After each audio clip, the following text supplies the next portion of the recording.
सूबादार का गुलाम।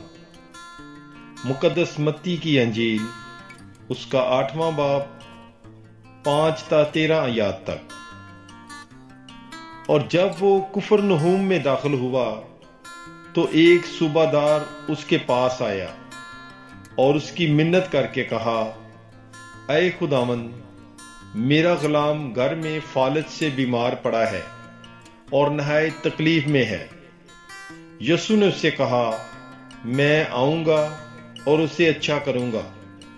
तो सूबादार ने जवाब में कहा, ऐ खुदावंद, मैं इस लायक नहीं कि तू मेरी छत के नीचे आए, बल्कि सिर्फ बात ही कह दे तो मेरा गुलाम अच्छा हो जाएगा।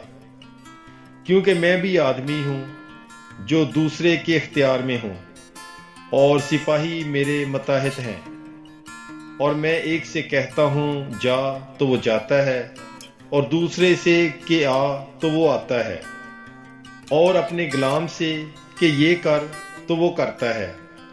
यसू ने ये सुनकर तज्जुब किया और उनसे जो उसके पीछे हो लिए थे कहा, मैं तुमसे सच कहता हूं कि मैंने इतना बड़ा ईमान इस्राएल में भी नहीं पाया।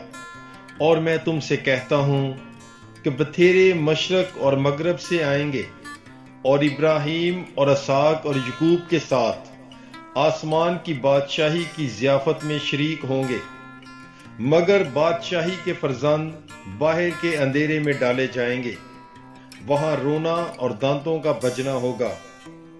तब यसू ने सूबादार से कहा, जा, जैसा तेरा ईमान है तेरे लिए वैसा ही हो।